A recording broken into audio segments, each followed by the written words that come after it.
வணக்கம். நாடும் எடும் நிகழ்ச்சிக்கு உங்களை வரவேற்கிறோம். இன்றைய நம்மளுடைய நாடும் எடும் நிகழ்ச்சியில் செய்தித்தாள்களில் வந்துள்ள சில முக்கிய செய்திகள் குறித்த தங்களுடைய கருத்துக்களை நம்மோடு பகிர்ந்து கொள்வதற்காக எழுத்தாளர் கவிஞர் மனுஷிபுத்திரன் அவர்களும் அதேபோல் சமூக ஆர்வலர் திரு ஹரிகிருஷ்ணன் அவர்களும் நாம் இடையே இணைந்திருக்கிறார்கள். அவர்களை வரவேற்று நாம் நிகழ்ச்சிக்கு செல்லலாம். உங்கள் இருவருக்கும் என்னுடைய வணக்கம்.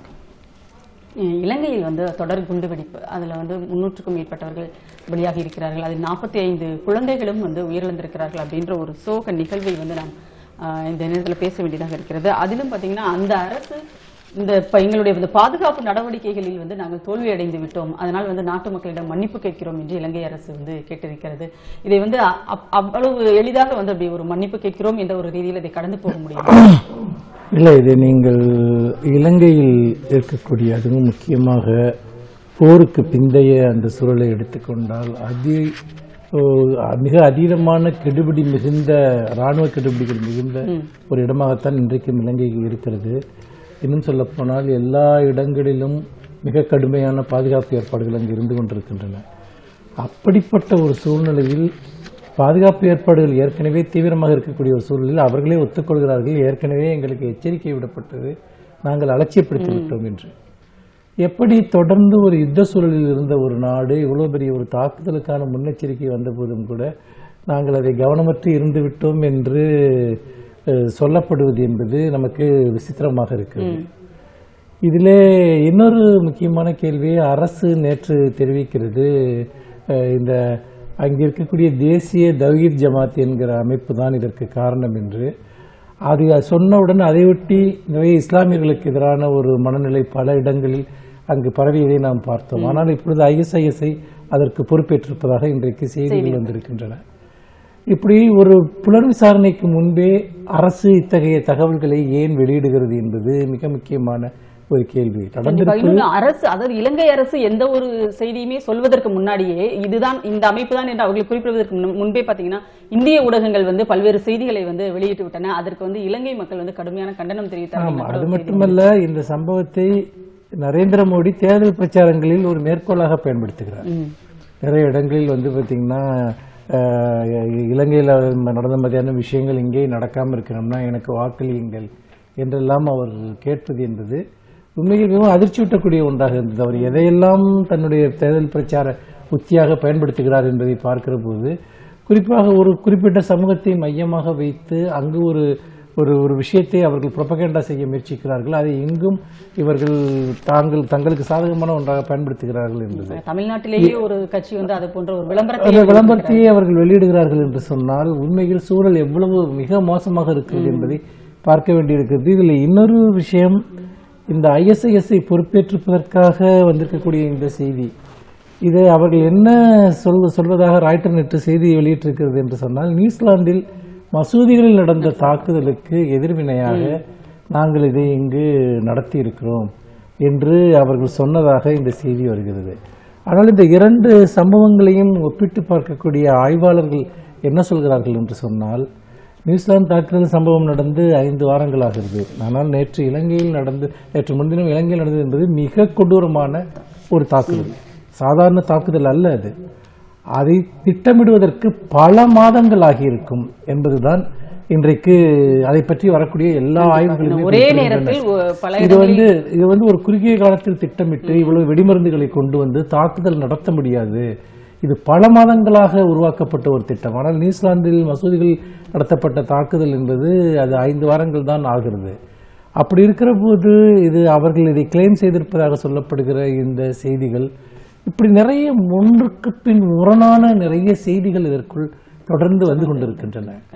இந்த நாட்டில் உயிரிழந்தவர்களுடைய அவர்களுடைய உறவினர்கள் உயிரிழந்தவர்கள் இந்த துயரக்கதைகள் முடிவற்றதாக தினமும் நாம் வந்து கொண்டிருப்பதை பார்க்கிறோம்.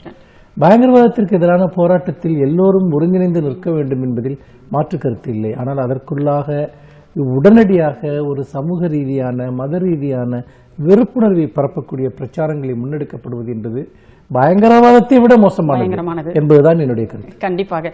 அதிலும் பார்த்தீங்கன்னா அதில் இறந்தவர்கள் பெரும்பாலும் பெரும்பான்மையாக தமிழர்களாக இருக்கின்ற ஒரு சூழலில் அங்கே அதிபருக்கும் பிரதமருக்கும் இடையில் நடக்கின்ற அந்த அதிகார மோதல், இது எல்லாவற்றையுமே கணக்கில் கொண்டுதான் இந்த விஷயத்தை நம்ம பார்க்க வேண்டியதாக இருக்கிறது. உங்ககிட்ட வந்து என்னன்னா மின்னணு வாக்குப்பதிவு இயந்திரங்களில் வந்து நாடு முழுவதுமே வந்து குளறுபடிகள் நடந்திருக்கிறது அப்படின்னு சொல்லிட்டு அகிலேஷ் யாதவ் வந்து குற்றச்சாட்டை வந்து வைத்திருக்கிறார். அதிலே அவர் சொல்லியிருக்காரு, அந்த இயந்திரங்களை எப்படி பயன்படுத்துவது என்று தெரியாத அதிகாரிகள் தான் வந்து அந்த இடங்களில் வந்து இருந்தார்கள் அப்படின்னு மாவட்ட ஆட்சித்தலைவரே வந்து சொல்லியிருக்கிறான்னு சொல்லிட்டு அவர் குறிப்பிட்டிருக்கிறார். இதை பத்தி உங்களுடைய இது ஓப்பனா சொல்லணும் அப்படின்னா, அன்னைக்கு வந்து நம்ம எலெக்ஷன் டைம் அப்ப நம்ம தமிழ்நாட்டில் எலெக்ஷன் நடந்தப்பே பாத்தீங்கன்னா பெரிய அரசியல் தலைவர்கள் அவங்க ஓட்டு போடுற இடத்துலயே பாத்தீங்கன்னா அவங்க ஒரு 1 hour வெயிட் பண்ண வேண்டிய நிலைமை இருந்தது. அது எதுக்குன்னு பாத்தீங்கன்னா இந்த மின்னணு வாக்கு இயந்திரம் வந்து கோளாறு ஆயிடுச்சு அப்படின்றத சொல்லிதான் வந்து ஆயிட்டு இருக்கு. அதாவது வந்து பாத்தீங்கன்னா ரொம்ப வருஷம் அரசியல்ல இருந்து அரசியலையே ஊறி போனவங்க அவங்க வாக்கு போடுறதுக்கே ஒரு பிரச்சனை உருவாக்குற அளவுக்கு அந்த இயந்திரம் இருந்திருக்கு. இவங்க பெரிய அரசியல் தலைவர்கள் தான் அங்க வரப்போறாங்கன்னு தெரிஞ்சு அந்த இடத்துல இந்த கோளாறுகள் இருந்ததுன்னா ஒரு சாதாரண ஒரு மனுஷன் போயிட்டு ஓட்டு போட போயிருந்தாங்கன்னா அவங்களோட நிலைமை என்ன இருந்திருக்கும்ன்றதான் ஒரு விஷயம். அதே மாதிரி பாத்தீங்கன்னா கிட்டத்தட்ட மத்தியானம் வரைக்குமே வந்து நம்ம தமிழ்நாட்டில் நடந்த போலிங் மட்டுமே, நம்ம மற்ற இந்தியா ஃபுல்லா கூட பேசலாம் கூட தமிழ்நாட்டில் நடந்த போலிங் மட்டுமே பாத்தீங்கன்னா 40% தாண்டாம இருந்தது. அந்த 40% தாண்டறதுக்குள்ளேயே இவ்வளவு பிரச்சனைகள் நடந்திருக்கு. பாதி பேர் வந்துட்டு ஓட்டு போடுறதுக்கு வந்து பாத்தீங்கன்னா இந்த பிரச்சனைகள்லாம் இருக்குன்னு சொல்லி ரிட்டர்ன் போனவங்க திருப்பி வரவே இல்லை. அவங்க வந்து வாக்குச்சாவடிகளுக்கு வாக்களிக்க வர்றதே பெரிய விஷயம், அதை விரும்புறதும் கிடையாது. அப்படிப்பட்ட ஒரு சூழலும் இருக்கு. கம்பேரிட்டிவா பார்க்கும்போது இந்த வாட்டி கொஞ்சம் ஏற ட்ரை பண்ணியிருக்காங்க. நிறைய பேருக்கு வந்து வாக்களிக்க வேண்டும்ன்ற அவசியங்கள் வந்து நிறைய கட்சியினர் மூலியமாவும் வந்து ஒரு அவேர்னஸ் கொடுத்திருந்தாங்க. ஆனா அதை சரியா பயன்படுத்திக்க தெரியாம விட்டுட்டாங்க அப்படின்னு ஒண்ணு சொல்லலாம். ரெண்டாவது, இந்த வாக்கு இயந்திரங்கள் அப்படின்றது வந்து பாத்தீங்கன்னா முன்னாடி இருந்ததுக்கும் இப்ப இருந்ததுக்கும் சிஸ்டமேட்டிக்கா நிறைய விஷயங்களை சேஞ்ச் பண்ணாங்க. சோ ஈவன் வந்து ஓட்டு போட்டா அது வேற ஒருத்தவங்களுக்கு விழும் அப்படின்றதெல்லாம் தான் நிறைய விஷயங்கள் வந்து வெளியில கொண்டு வந்துட்டு இருந்தாங்க. ஆனா அதுக்கும் வந்து ஒரு சில மானிட்டரிங் சிஸ்டம் எப்படி இருக்கும், நம்ம போடுற ஓட்டு யாருக்கு தான் போடுறோம் அப்படின்றது தெரியறதுக்கான விஷயங்கள் எல்லாம். ஆமா, ஆனா அதை பத்தி கூட அவேர்னஸ் முன்னாடி தெரியல. ஒரு நாள் முன்னாடி தான் வாட்ஸ்அப் மூலியமாவோ இல்ல பேஸ்புக் மூலியமாவோ நிறைய பேருக்கு தெரிய வந்ததே தவிர முன்னாடி தெரியவே இல்லை. அண்ட் வந்து பாத்தீங்கன்னா அந்த டைமிங் கேப் வந்து பாத்தீங்கன்னா ரொம்ப ஒருத்தர் டு ஒருத்தருக்கு அந்த டைமிங் கேப்பே ரொம்ப ஸ்லோவா இருந்தது. ஃபார் எக்ஸாம்பிள் மை வச்சுட்டு நான் போய் ஓட்டு போடுறதுக்கு வந்து எனக்கு முன்னாடி ஒரு 2 நிமிஷம் அவங்க அந்த ஓட்டு போட்டுட்டு வெயிட் பண்ணிட்டு வெளியில போக வேண்டிய சூழ்நிலை எல்லாம் இருந்தது. ஸோ இதெல்லாம் வந்து பாத்தீங்கன்னா நிறைய நார்மல் பாமர மக்கள், சென்னையை தாண்டி நிறைய மாவட்டங்கள்ல இருக்க கிராமப்புற வாசிகளுக்கு இது பெரிய அளவுக்கு தெரியவே தெரியாது. அங்க வாக்கு இயந்திரம் வந்து கோளாறானா கூட அது கோளாறு கூட தெரியாது, அப்படியே சும்மா தெரியாம போயிருக்கும் வாய்ப்புகள் மாதிரி. அதாவது இந்த கட்சி சின்னம் மாறி வாக்கு பதிவாகிறது அப்படிங்கிறது வந்து அப்படிலாம் நடக்கவே நடக்காதுன்னு சொன்னாங்க. ஆனால் நீங்க பாத்தீங்கன்னா அஸ்ஸாம்ல வந்து ஒரு காவல்துறை முன்னாள் இயக்குனர் வந்து நான் வந்து ஓட்டு போட போகும்போது பாத்தீங்கன்னா அந்த விவிபேட் இயந்திரத்துல வந்து நான் வாக்களித்த வேட்பாளரின் பெயருக்கு பதிலாக வேறொரு வேட்பாளரின் பெயர் இருந்ததுன்னு சொல்லிட்டு அவர் சொல்லியிருக்காரு. அதுதான் வந்து விஷயமே. இங்க நீங்க அதே தான் நான் சொல்றேன், நம்ம தமிழ்நாட்டில் நடக்கிறதே நிறைய விஷயங்கள் உதாரணமா இருக்கலாம். ஒரு கட்சியினருக்கு வந்து பாத்தீங்கன்னா அந்த வாக்கு போடுற அந்த பட்டனே இல்லாம இருந்ததும் நடந்தது இங்க. சோ அதாவது என்னன்னா மொத்தமா மெத்தனமா இருந்துட்டாங்களோ அப்படின்றதுதான் வந்து இதுல நம்ம சொல்ல வேண்டியதா இருக்கு. ஏன்னா இந்தியா ஃபுல்லாவே இந்த பிரச்சனைகள் இருக்கு. இது வந்து பாத்தீங்கன்னா என்ன விஷயங்கள்னால வந்து ஒரு ஆளுங்கட்சியை பேஸ் பண்ணி தான் இது நடந்திருக்கானு நம்ம சொல்ல முடியல. அதே சேம் டைம் ஒர்க் பண்றவங்க சரியா ஒர்க் பண்றாங்களான்னு சொல்ல முடியல. ஏன்னா வாக்குன்றது வந்து 5 வருஷத்துக்கு ஒரு வாட்டி நடக்கிறது. அது மக்களோட உரிமை. அந்த உரிமையில வந்து எந்த விஷயத்திலுமே யாருமே கை வைக்க முடியாது. அது எவ்வளவு பெரிய ஆளா இருந்தாலும் கை வைக்க முடியாது. ஆனா அந்த உரிமையில ஒரு பிரச்சனை வருது அப்படின்னா அதுக்கப்புறம் அரசியல் எந்த அளவுக்கு விஷயங்கள் இருக்குன்றது கண்டிப்பாக அந்த உரிமையில் கை வைக்க கூடாது அப்படிங்கறத உண்மை. ஆனால் இங்க கை வைக்க முடிகிறது அப்படிங்கறத நம்ம பேச வேண்டிய விஷயமாக இருக்கிறது. எப்பவுமே சார் நம்ம வந்து வாக்களிப்பது அப்படிங்கிறதே வந்து ஒரு மிகப்பெரிய ஒரு கடமை. அதை செய்வதற்கே இவ்வளவு பெரிய ஒரு கட்டமைப்பு தேவைப்படுகிறது. வாக்கு போட்டு முடிச்சிட்டோம், ஆனால் அந்த வாக்குப்பதிவு இயந்திரங்களை பாதுகாப்பது அப்படிங்கிறது வந்து இன்றைக்கு ஒரு மிகப்பெரிய ஒரு கேள்விக்குறியாக இருக்கிறது. வாக்காளர்கள் வேட்பாளர்கள் வந்து தேர்தல் முடிவுகள் வரைக்கும் கூட அது பற்றிய பதபதைப்பிலேயே இருக்க வேண்டிய ஒரு சூழல் இருக்கிறது. இன்றைக்கு வந்து மார்க்சிஸ்ட் கம்யூனிஸ்ட் கட்சி போட்டியிட்ட அந்த மதுரை தொகுதியில் வந்து என்ன நடந்ததுன்னு நமக்கு தெரியும். இது மாதிரியான ஒரு சூழல் வந்து எப்படி பாக்குறீங்க?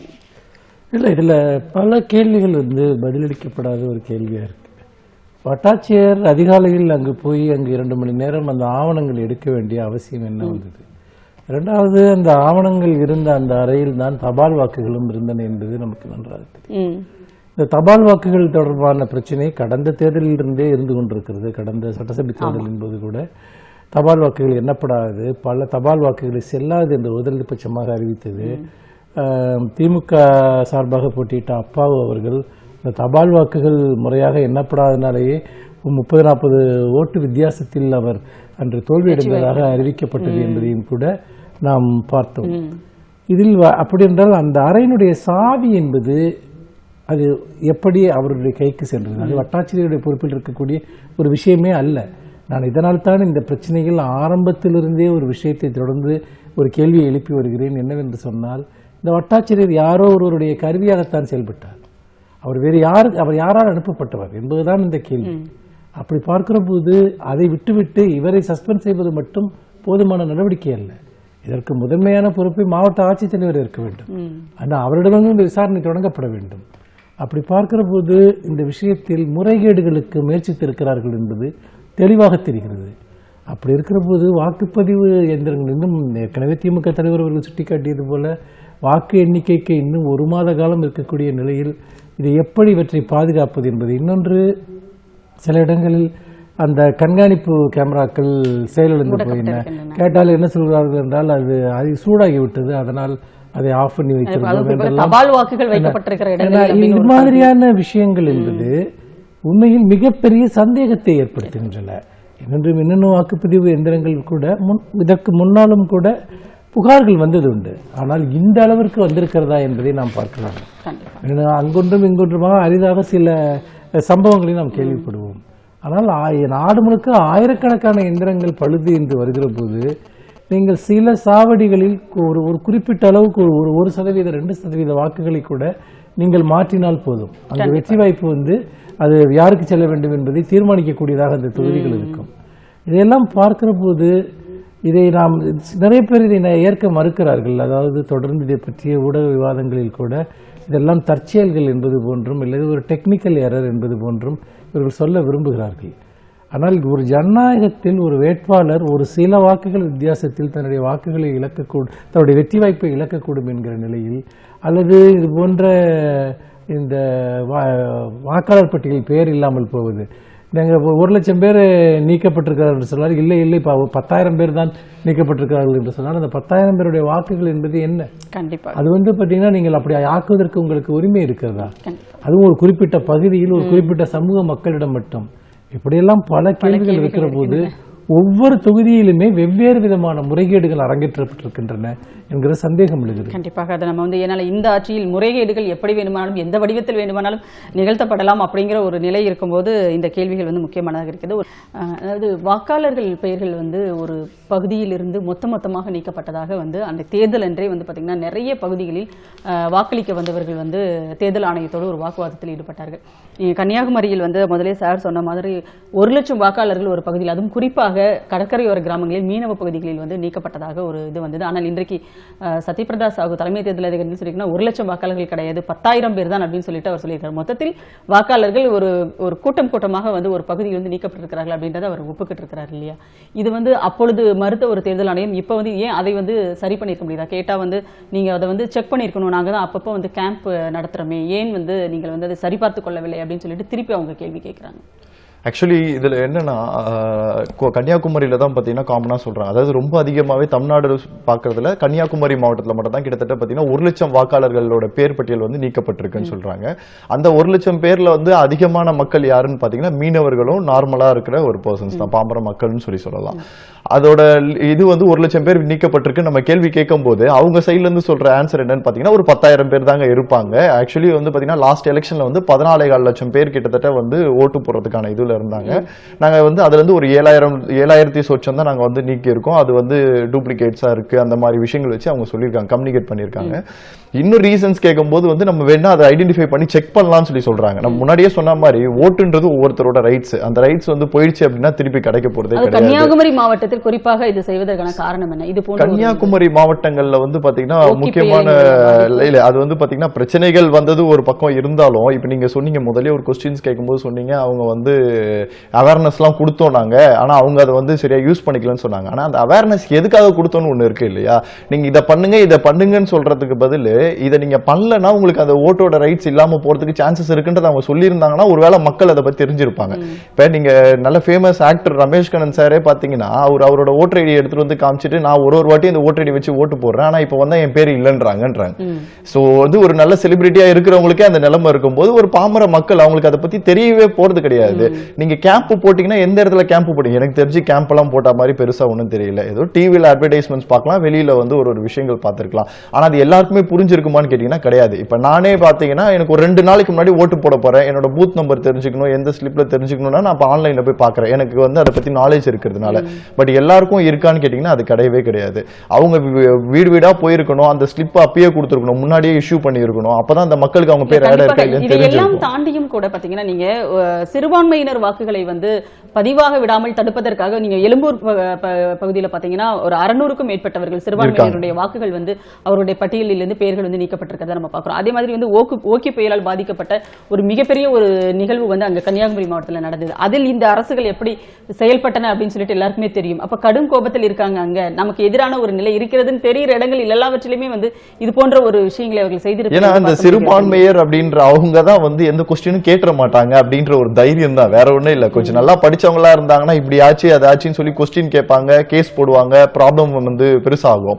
பட் சிறுபான்மையர் என்ன பண்ணுவாங்க, அன்னைக்கு கேள்வி கேட்பாங்க, இல்லையா வீட்டுக்கு கிளம்பி போயிடுவாங்க, அதோட முடிஞ்சிருச்சு. சோ அப்ப மெஜாரிட்டி மத்த பேரை வச்சு வாக்கு இது பண்ணிட்டு அவங்களுக்கு ஏத்த மாதிரி ரிசல்ட்ஸ் மாறதுக்கு இருக்கு. சார் சொன்ன மாதிரி ஒரு வாக்குல கூட ஒருத்தர் வந்து ஜெயிக்கிறதுக்கான வெற்றி தோல்வி வந்து அங்கதான் வந்து இதுவாகுது. கிட்டத்தட்ட கன்னியாகுமரியில நீங்க சொல்ற மாதிரி 1 லட்சம் பேர் வேணாம் 10,000 பேர் நீங்க கணக்கு வச்சிருந்தா கூட அந்த 10,000 பேரோட வாக்குனால என்ன வேணா மாறி இருக்கலாம் இல்லையா? ஏன்னா அந்த சொச்சத்துல தானே வந்து வெற்றி தோல்வி வந்து மாறிட்டு இருக்கு. சோ வந்து இது வந்து நம்ம மன்னிக்க முடியாத ஒரு விஷயம். ஏன்னா ஒரு வாட்டியுமே பண்ணிட்டு நான் வந்து தப்பு செஞ்சுட்டேன், என்ன மன்னிச்சிருங்க, இல்ல தெரியாம நடந்துச்சு அப்படின்னு சொல்றதுல ஒரு பிரயோஜனமும் கிடையவே கிடையாது. அதாவது தஞ்சாவூர் பெரிய கோயிலில் வந்து ஹிந்தி மொழியில் கல்வெட்டுகள் வந்து புதிதாக பதிக்கப்படுகிறதுன்னு சொல்லிட்டு ஒரு வீடியோ வந்து வைரலா வந்து பரவிட்டு இருந்தது இல்லையா? இப்போ அது குறித்த செய்திகள் வந்து வந்திருக்கிறது. அதில் இருப்பது வந்து மராத்தி கல்வெட்டுகள் தான் அப்படின்னு சொல்லிட்டு தொல்லியல் அறிஞர்கள் எல்லோருமே வந்து அதுல திரு சாந்தலிங்கனார் உள்ளிட்ட அனைவருமே வந்து அதை உறுதிப்படுத்தியிருக்காங்க. இருந்தாலும் கூட ஒரு பதற்றமும் ஒரு பதபதப்பும் வந்து எழுகிறது. ஏனென்றால் இப்போது இருக்கின்ற இந்த சூழல் எப்படி வேண்டுமானாலும் வரலாற்றை மாற்றக்கூடியவர்கள் இங்கே வந்து ஒரு அதிகாரத்தில் இருந்த ஒரு சில சூழ்நிலையில் வந்து இது போன்ற ஒரு பரபரப்பையோ அல்லது பதற்றத்தையோ தவிர்க்க முடியாத ஒரு சூழல் இருக்கு இல்லையா? நிச்சயமாக. அதாவது மிக நீண்ட காலமாகவே தமிழகத்தை ஆண்ட அரசர்கள் பலர் அந்த சமஸ்கிருதமயமாக்களுக்கு இணக்கமான ஒரு மனநிலையை கொண்டிருந்திருக்கிறார்கள் என்பதை வரலாறு தெளிவாக சுட்டிக்காட்டுகிறது. இது இன்னும் சொல்ல போனால் தமிழ் சமூகம் அடைந்த பல வீழ்ச்சிகளுக்கும் பல தமிழக அரசர்கள் கொண்டிருந்த அந்த சமஸ்கிருதமயமாக்கலுக்கு இணக்கமான மனநிலையும் ஒரு காரணம் என்பதை நாம் மறந்துவிடக்கூடாது. அந்த சமயத்தில் இது போன்ற மராத்தி மொழி கல்வெட்டுகள் இங்கு பதிக்கப்பட்டதா, அப்புறம் நிறைய படையெடுப்புகள் நடந்திருக்கின்றன ஒரு 10ஆம் 11ஆம் நூற்றாண்டுகளுக்கு பிறகு. அப்படி இருக்கிற போது இதை ஒரு ஆய்வு ரீதியாக நிறுவ வேண்டிய ஒரு விஷயம். ஏனென்று கேட்டால் இது இடைச்செருகளாக சமீபத்திலோ அல்லது காலங்களில் இது கொண்டு வரப்பட்டிருக்கிறதா, அல்லது வரலாற்று ரீதியான ஒரு ஆதிக்கத்தின் மூலமாகவோ தலையீடுகளின் மூலமாகவோ, அதுதான் ஆதிக்கத்தின், அதைத்தான் சொல்ல வருகிறேன், இது பதிக்கப்பட்டதா? எப்படி பார்த்தாலும் இதை நாம் ஒரு பதட்டத்தின் அடிப்படையில் பார்க்கிற போது தமிழ் சமூகம் பொதுவாக இது போன்ற விஷயங்களில் தொடர்ந்து விழிப்புணர்ச்சியுடன் இருந்திருக்கிறது. முக்கியமாக தலைவர் கலைஞர் அவர்கள் அவர் வாழ்நாள் முழுக்க எப்பொழுதெல்லாம் ஹிந்தியை இங்கு நேரடியாகவோ மறைமுகமாகவோ திணிக்க முயற்சிக்கிற போதெல்லாம் அதற்கெதிரான முதல் குரல் அவரிடமிருந்து தான் வந்திருக்கிறது.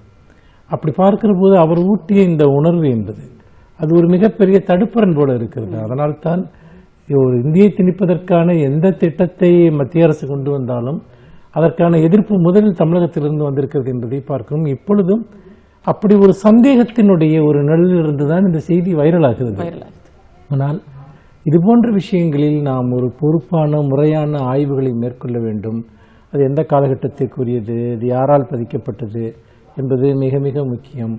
ஆகவே இதை நாம் உணர்ச்சிகளின் அடிப்படையில் அல்லாமல் ஒரு அறிவியல் ரீதியாக அணுக வேண்டும் என்பதுதான் என்னுடைய கருத்து. கண்டிப்பாக. அதுவும் வந்து வரலாற்றை வந்து திரிக்கக்கூடியவர்கள் மறைக்கக்கூடியவர்களை நாம் பார்த்து விட்ட பிறகு இது மாதிரியான ஒரு ஐயப்பாடை வந்து தவிர்க்க முடியாதுதான். நீங்க வந்து இன்னும் அடிப்படை வசதிகளை கோரி வெளியில் இருக்கின்ற மக்கள் தான் வந்து இந்த அரசாங்கத்திடம் போராட வேண்டியிருக்கிறது அப்படின்னு பார்த்தா இன்றைக்கு மதுரை மத்திய சிறையில் இருக்கின்ற விசாரணை கைதிகளும் கூட போராட்டம் நடத்தி இருக்கிறார்கள். மதில் சுவர் மீது ஏறி நின்று வந்து கற்களை வீசி ஒரு போராட்டத்தை நடத்தி இருக்கிறார்கள். இது வந்து நீங்க எப்படி பாக்குறீங்க? இந்த ஒரு ஆக்சுவலி வந்து இங்க தப்பு பண்றவங்க தான் வந்து அடுத்து பாத்தீங்கன்னா சிறைக்கு போறாங்க. அந்த சிறையில வந்து பாத்தீங்கன்னா அங்கேயும் வந்து ஒரு போதுமான வசதிகள் செய்து தர வேண்டியது வந்து அவங்களோட கடமை தான். அது ஆனா அந்த இடத்துல எதுவுமே இருக்கிறது இல்லைன்றது நம்ம எல்லாருக்குமே தெரிஞ்ச ஒரு ஓப்பனான உண்மைதான். ஆனா இன்னைக்கு தான் வந்து அவங்க போராட்டமா வெளியில வருது அப்படின்றத வேணா நம்ம பார்க்கலாம். ஏன்னா மத்திய சிறை மதுரையில வந்து பாத்தீங்கன்னா அவ்வளவு பேர் இருக்காங்க, சிறை கைதிகள் அவ்வளவு பேர் இருக்காங்க.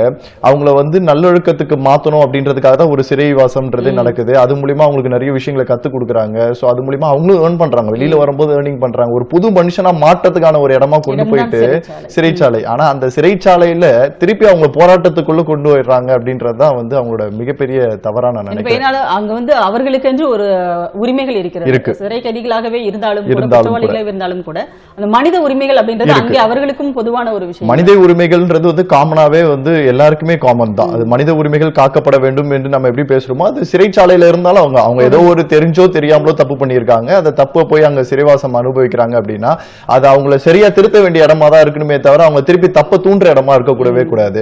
அங்க இருக்கிறவங்க, அதாவது அந்த மத்திய சிறைச்சாலையில இருக்கிற ஆய்வாளர்களோ சரி மற்றவங்களோ சரி கரெக்டா கண்காணிப்பு இல்லாம அவங்களுக்கு சரியான விஷயங்களை கொடுக்காம இருக்கிறதா இதுக்கான பெரிய பிரச்சனை.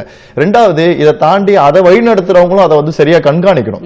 ஏன்னா இங்க தப்பு வந்து ஒருத்தர் சின்ன ஒரு லெவல்ல இருக்கவங்களுக்கு மட்டும் கிடையவே கிடையாது. டாப்ல இருக்கிறவங்க ஒவ்வொருத்தருக்கு மேல இருக்கிறவங்களும் அதை ஒழுங்கா அந்த சரி பார்த்து இருந்தாங்க அப்படின்னா சிறை கைதிகள் வந்து போராட்டம் பண்ண வேண்டிய அவசியம் வந்து வெளியில வந்திருக்கு அப்படின்னா யோசிச்சு பாருங்க. ஒரு விஷயம் அவ்வளவு குயிக்கா வெளியில வராது.